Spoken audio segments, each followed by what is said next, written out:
KBS 대전 생생뉴스.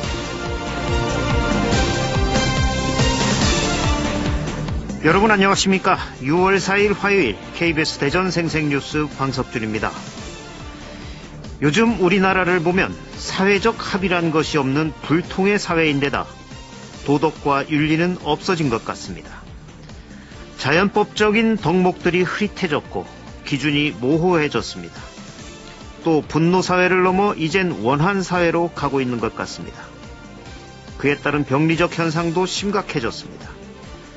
국민건강관리공단에 의한 조현병 진료자 수는 2017년 10만 8천여 명입니다.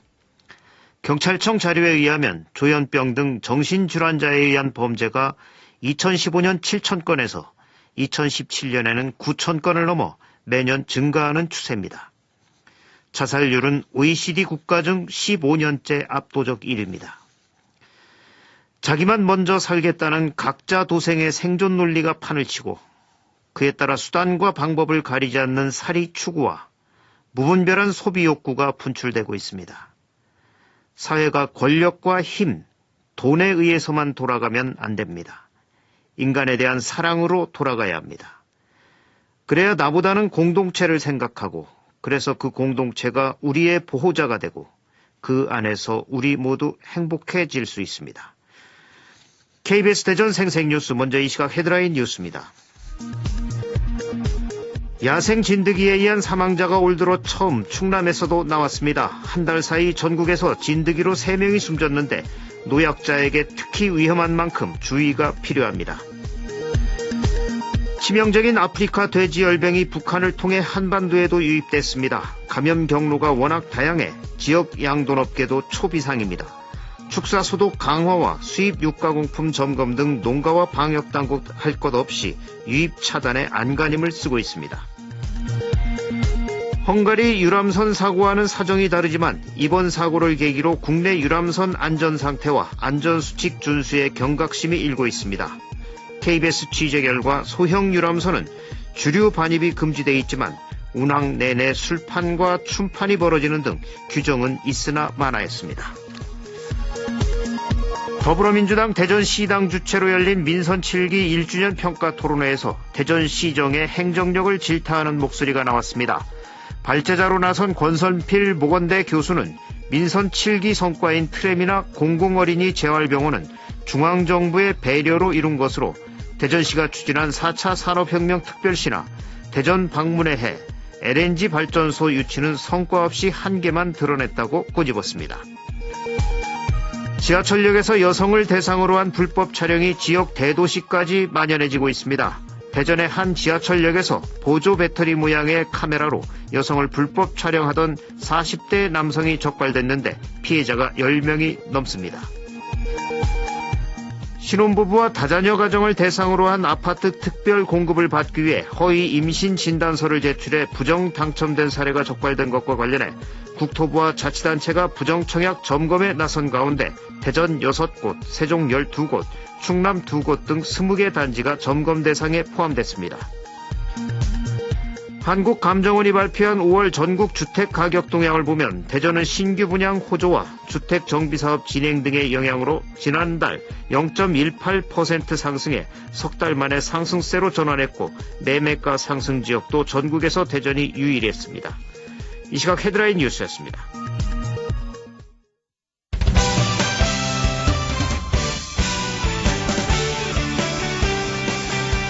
뉴스브리핑 순서입니다. KBS 대전 보도국의 이정은 기자 나와 있습니다. 이 기자 안녕하세요. 네, 안녕하세요.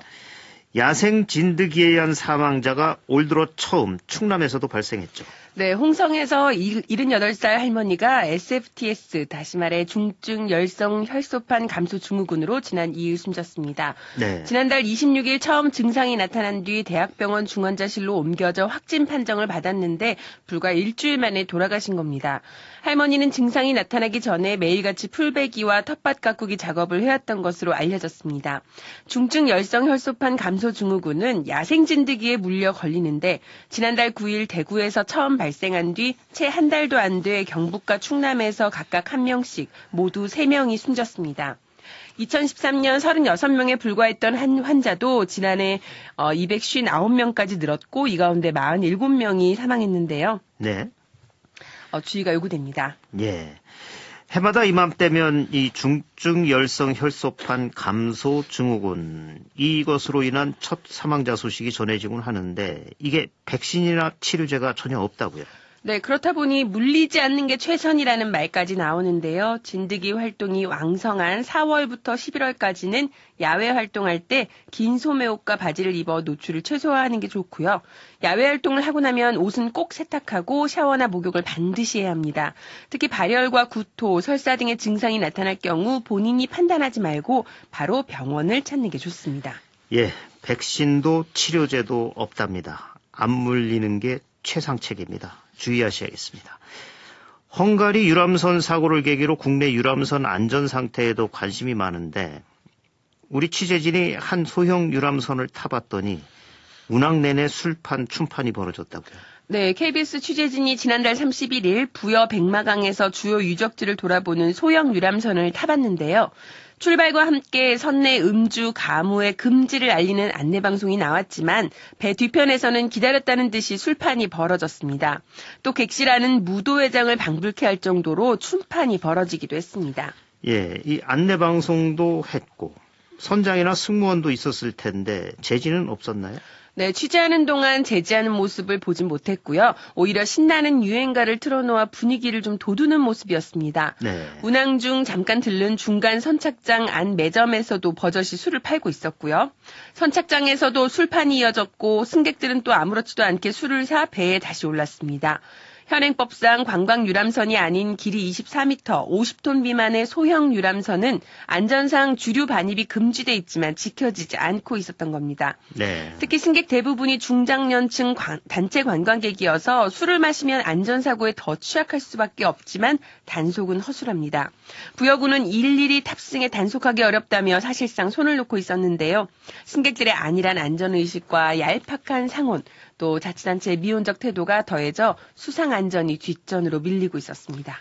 예, 설마가 부르는 사고의 결과는 참 참담합니다. 승객, 승무원, 자치단체 모두 일이 일단 일어나고 나면 엄청난 대가를 치르게 됩니다.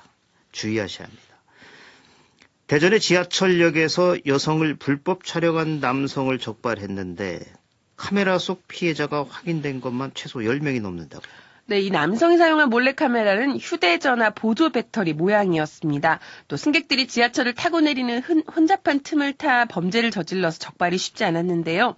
한 영무원이 이 남성이 여성들을 쫓아가는 것 같아 혹시나 하는 마음에 뒤따라갔다 불법 촬영하는 모습을 현장에서 확인하고 적발할 수 있었습니다. 네. 카메라에선 여성의 특정 신체 부위를 찍은 동영상 등 불법 촬영물 수십 개가 발견됐고 확인된 피해 여성만 10명이 넘습니다.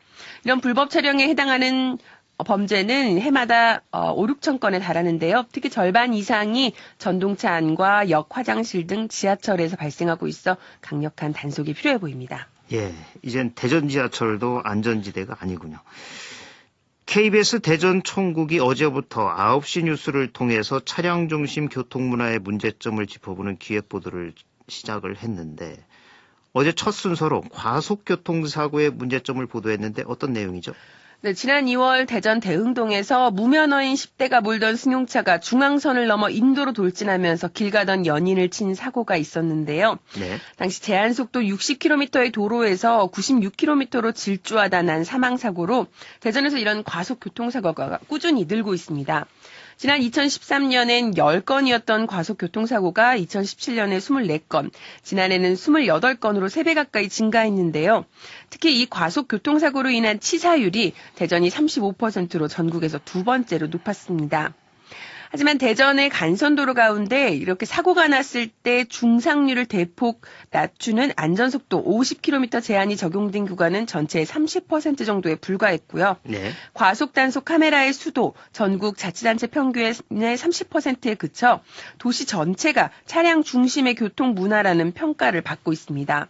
네. 지난해 대전에서만 과속교통사고로 10명이 숨진 가운데 자동차 중심에서 보행자 위주의 교통문화 전환이 요구된다는 지적이 일고 있는데요.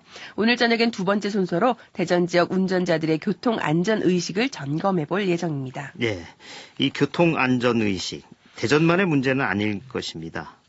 한 자동차 동호회 회원들이 터널 안에서 차량을 길게 세워두고 기념사진을 찍어 경찰이 수사에 나섰죠. 네, 최근 자동차 커뮤니티 보배드림에 보고도 믿기지 않는 사진이 올라왔는데요. 한 차량 동호회 회원들이 보령 대천항 인근 터널 안 왕복 2차로에 자동차 6대를 세워두고 기념사진을 찍은 위험천만한 장면이 올라왔습니다. 네. 차를 세워 가로막은 터널은 운행이 중단된 곳이 아니라 언제든지 차량이 진입할 수 있는 상황이었는데 상하행선 양방향을 막고 있었습니다.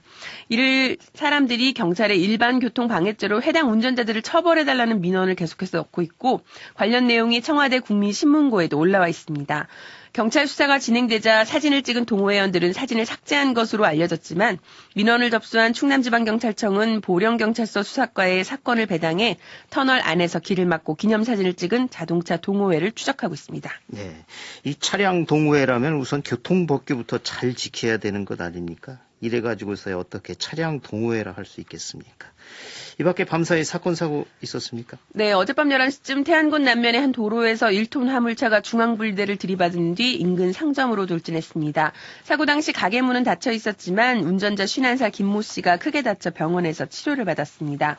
또 앞서 밤 10시 20분쯤 태안군 소원면 갯벌에서 조개를 캐던 50대가 갯골에 고립됐다 해경에 의해 구조됐는데요. 해경은 김 씨가 일행이 돌아간 뒤 홀로 해루질을 하다 갑자기 불어난 물에 고립된 것으로 보고 주의를 당부했습니다. 네, 뉴스브리핑 이정은 기자였습니다. 수고하셨습니다. 고맙습니다. 오늘의 생생정보입니다. 농촌지역 학생들은 좀처럼 접하기 어려운 4차 산업의 실제에 대한 체험 박람회가 농촌지역 학교에서 열립니다.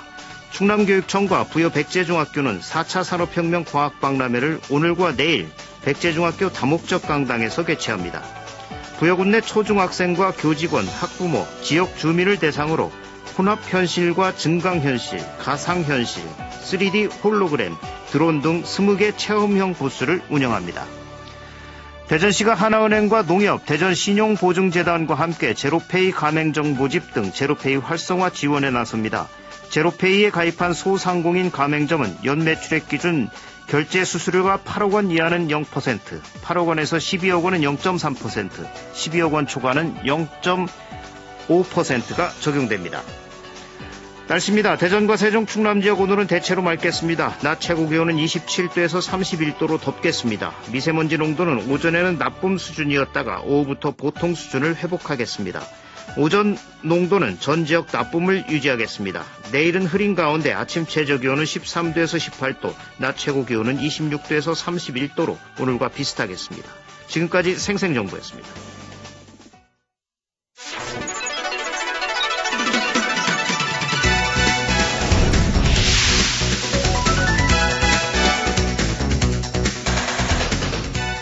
생생한 뉴스, 깊이 있는 이슈 분석. 여러분은 지금 방석준 앵커와 함께하는 KBS 대전 생생뉴스를 듣고 계십니다. 예, 치명적인 돼지 전염병인 아프리카 돼지열병이 한반도에 유입이 됐습니다. 중국에서 발생해 아시아에서 급속도로 확산되고 있는 아프리카 돼지열병이 북중 국경 지역인 북한 자강도로 번지면서 국내 양돈 농가에 대한 방역이 강화되고 있습니다. 오늘 생생 인터뷰에서는 아프리카 돼지열병 한반도 확산 상황과 위험성, 또 충남의 방역 대책에 대해 충청남도 조영보 구제역 방역팀장과 말씀 나눠보겠습니다. 조영보 팀장님 안녕하십니까? 네, 안녕하세요. 네, 요즘 바쁘시죠? 네네, 그렇습니다. 네. 중국에서 발생한 아프리카 돼지열병이 아시아 지역을 넘어 이제 북한 자강도까지 번지면서 우리나라에도 방역 비상이 걸렸는데 예. 먼저 이 아프리카 돼지열병 확산 상황이 현재 어떻습니까? 네, 지난 5월 30일자 북한 발생에 따른 최근 3년간 전 세계 아프리카 돼지열병 발생 현황은 47개국에서 발생되고 있고요. 네. 지역별로 보면은 유럽의 13개 국가, 아프리카 29개국, 아시아 5개국이며 네. 특히 아시아 지역은 지난해 8월 3일 중국 산양시에서의 발생을 시작으로 해남성까지 중국 전 지역에서 137건이 발생하였고요. 네. 몽고 11건, 베트남 2,787건, 네. 캄보디아 7건, 북한 1건이 발생하여 현재 아시아 지역에서 5개국 2,942건이 발생되고 있으며 앞으로 지속적으로 확산될 조짐을 보이고 있습니다. 예. 우리나라 국민들이 많이 다니는 중국, 베트남에서 많이 발생하고 있군요. 네, 예. 중국과 베트남에서 다발하고 있습니다. 예. 이 아프리카 돼지열병은 돼지과에 속하는 돼지나 또 멧돼지 등에 감염되는 바이러스성 출혈 전염병으로 그 예, 백신과 치료제가 없어서 감염되면 예. 치사율이 100%에 이른다 하는데 이 아프리카 네. 돼지열병이 어떤 병이죠? 네, 아프리카 돼지열병은 출혈열의 특징을 가지고 있는 바이러스성 돼지 전염병으로서 네. 돼지에만 감염이 됩니다. 병원성이 다양하고 급성인 경우에는 치사율이 지금 말씀하신 대로 100%의 폐사율을 보이고 있습니다. 네. 또한 이병률과 폐사율이 매우 높아 경제적으로 큰 피해를 초래할 수 있어 현재 우리나라에서는 제1종 가축 전염병으로 지정 관리하고 있으며 네. 현재까지 국내에는 발생한 바가 없습니다. 예. 주로 감염된 돼지 분비물, 생산물 등을 통해서 직접 전파와 그 매개체인 물렁진드기에 의해서 전파가 되고 있으며 특히 예. 비발생 지역에서의 유입은 주로 감염된 돼지나 돼지 생산물의 이동, 예. 돼지 생산물이 포함된 남은 음식물 급여를 통해서 발생이 되고 있습니다. 또한 예. 현재 이 바이러스 감염 시에는 치료법이나 백신이 없어서 위험성이 더욱 강조되고 있는 바입니다. 예. 꼭 막아야 되겠군요. 네, 근데 이게 그렇습니다. 야생의 물렁진드기를 네네. 통해서도 전염이 된다니 이게 아주 문제겠습니다. 네, 그렇습니다. 이 아프리카 돼지열병이 이제 감염된 돼지를 비롯해서 이 돼지고기로 생산된 가공식품을 통해서도 이게 확산이 된다고요. 예. 어떻게 해서 그렇게 되는 거죠? 이게 감염은 돼지에만 되는데 아프리카 돼지열병 바이러스는 그 환경에 대한 저항성이 매우 강합니다. 예. 그래서 혈액의 경우에는 실온에서 18개월, 예. 그 배설물에서는 10일, 그 부패한 혈액에서도 15주간 감염성을 가지고 있고요. 특히 네. 냉장고기에서는 최소 15주에서 길게는 1000일까지 생존하고 있으며 가열하지 않고 만든 햄, 소시지 네. 등의 돼지고기 가공품 중에서는 6개월 동안 감염성을 갖고 있어 이 질병이 감염된 돼지고기 가공품이 포함된 음식물 쓰레기를 돼지에게 먹이로 급여할 경우 감염률이 상당히 높습니다. 네. 햄이나 소세지로 가공이 된 것도 그 안에 바이러스가 6개월간이나 있을 수 있다고요. 네, 그렇습니다. 네. 문제는 이게 전파 속도인데 아프리카 네네. 돼지열병이 지난해 중국에서 처음 8월이었죠. 처음 발병을 했는데 7개월 그렇습니다. 만에 네. 전체 모돈의 30%가 살처분됐을 정도로 전파 속도가 아주 빠른 특징을 갖고 있다면서요. 예. 현재 중국은 전 세계 돼지의 그 사육 규모의 절반가량을 사용하고 있는데요. 네. 빠른 전파 속도로 인해서 작년 8월 최초 발생 이후 현재까지 약 100만 도의 그 돼지가 살처분되었다고 합니다. 네. 이는 돼지 사육두수, 그러니까 중국 돼지 사육두수의 약 20%, 돼지 출하량의 33% 정도가 급감한 것이며 특히 이제 대규모 농장보다는 중소규모의 농장 피해가 심한 것으로 알려져 있습니다. 네. 네. 이 전파 속도가 빠르기 때문에 북한 예. 자강도 이게 이제 북중 압록강 주변 국경 지역인데 네, 이 그렇습니다. 자강도까지 확산된 아프리카 돼지 열병이 우리 남한으로까지 유입될 가능성이 커지고 있는 상황이죠. 특히 이 야생 멧돼지를 통한 확산이 우려된다면서요. 그렇습니다. 현재 그 북한 발생은 국내 유입 가능성이 더 높은 상황인데 현재 그 발생 지역이 압록강 지역으로서 중국과 연접 지역이지만 네. 이 질병이 남쪽으로 확산될 가능성이 있으며 특히 우리나라의 경우는 북한과의 집중 무역이 없기 때문에 네. 그 감염된 돼지 가공품이나 진드기 등을 통한 이 전파보다는 북한에서 감염된 야생 멧돼지가 저희 접경 지역으로 네. 남하에서 국내에 유입될 가능성이 굉장히 높고 있습니다. 이에 따라서 정부에서는 인천, 경기, 강원도 그 10개 시군에서 지금 특별 지역으로 지정하고 좀 관리를 하고 있는 중입니다. 예. 이 멧돼지는 덩치가 크지만 또 이 진드기는 또 잘 보이지 않는 것 아니겠습니까? 예, 그렇습니다. 예, 예, 이게 넘어오면 또 큰일이겠습니다. 예. 예. 이렇게 아프리카 돼지열병이 북한으로까지 확산이 되면서 그 정부 또 양돈 농가들이 바짝 긴장을 하고 있는데 네네. 이 충남은 홍성 등의 양돈 농가가 많기 때문에 차단 방역이 그 어느 때보다 중요한데요. 현재 네, 충남의 그렇습니다. 양돈 농가 어느 정도가 되고 또 충남의 방역 대책은 어떻게 세우고 계시나요?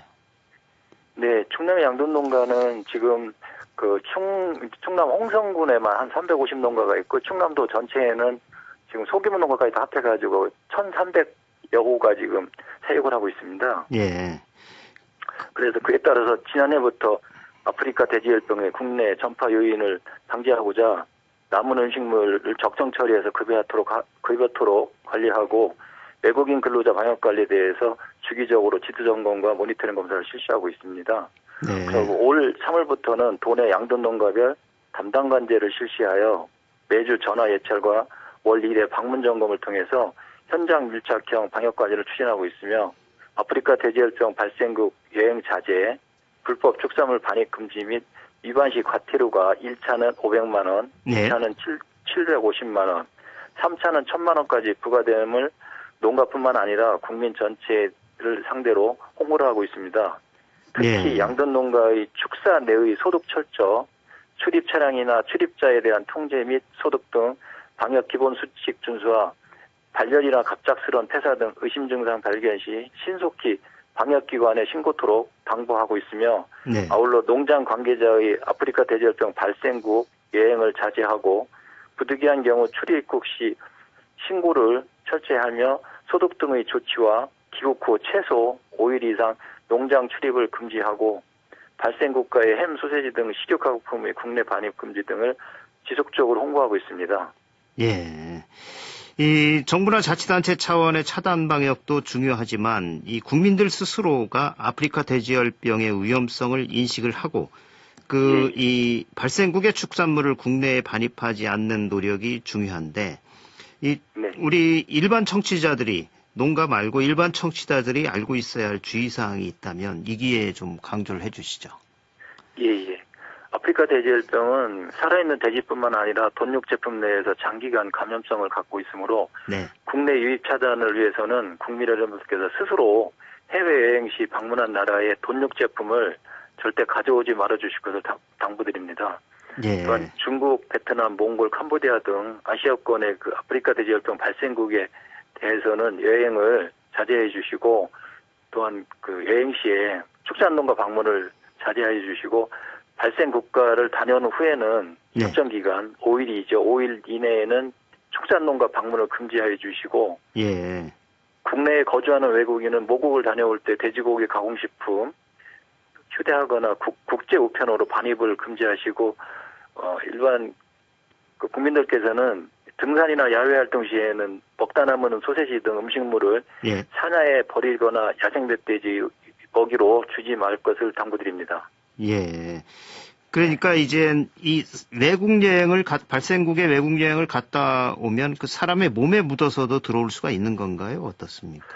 사람 몸에서 묻어 들어오기는 좀 희박한데요. 네. 근데 이제 이게 그 바이러스가 매개가 되기 때문에 그러니까 돼지에만 발생이 되고 돼지 돈육하고 연결된 부분이기 때문에 특히 이제 돼지 돈육과 혈액에 이게 장기간 보존하고 있습니다. 감염성을. 예. 그래서 그 부분이기 때문에 그런 부분에 접촉된 사람에 의해서 전파가 가능하죠. 그래서 그 부분을 최대한 차단을 해주시면은 그 나머지 부분에 의해서 그 공기 전파라든가 이런 거에 대해서는 염려를 안 하셔도 될 것 같습니다. 예.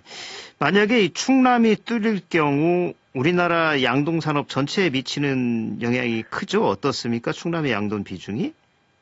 충남의 양돈 비중이 우리나라 한 5%가 됩니다. 그러니까 그거에 피해가 오고 또 그 충남 홍성 보령 지역이 양돈 밀집 지역이 돼 있어서 한번 그 방역 전선이 뚫려서 감염이 되게 되면 상당히 피해가 크다고 보겠습니다. 예. 우리나라 양돈의 4분의 1이 충남에 있군요. 예. 꼭 막아야 되겠습니다. 네, 이 아프리카 돼지열병이 국내로 반입되는 일이 없도록 철저한 방역이 중요한데 앞으로 이 방역과 관련해서 도 차원의 어떤 노력을 해나가실 계획이신지요? 예, 앞으로 충남도는 도내 양돈 농가별 담당 관제를 철저히 추진하여 양돈 농가의 외국인 근로자 방역 관리를 철저히 할 것이고, 네. 남은 음식물 급여 농장에 대해서 급여를 금지할 것이며, 그에 따른 일반 사료로 전환을 추진하여 국내에 아프리카 돼지열병이 유입되지 않도록 최선을 다하겠습니다. 예. 또한 양돈 농가에서도 농가 단위 차단 방역에 책임 의식을 가지고 자발적으로 방역 활동에 적극적으로 참여해 주실 것을 당부드리고, 국민 여러분은 해외여행 후 입국 시에 절대로 해외에서 생산된 축산물을 국내에 가지고 들어오지 말 것을 협조 부탁드립니다. 네. 충청남도 조영보 구제역 방역팀장이었습니다. 오늘 말씀 고맙습니다. 네, 감사합니다. 지금까지 아프리카 돼지열병 한반도 확산 상황과 위험성, 충남의 방역 대책에 대해 충청남도 조영보 구제역 방역팀장과 말씀 나눴습니다.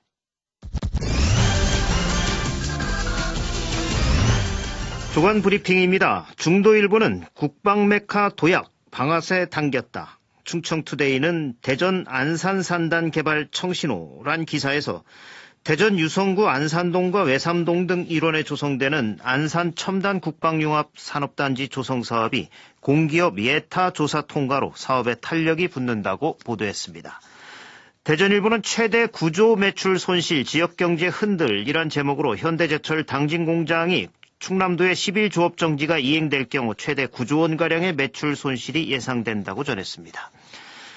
KBS 대전 생생뉴스 기술의 정하웅, 구성 조미연, 제작과 진행의 방석준이었습니다. 6월 4일 화요일 방송 여기서 마칩니다. 행복하고 평화로운 하루 보내시기 바랍니다. 내일 다시 뵙겠습니다.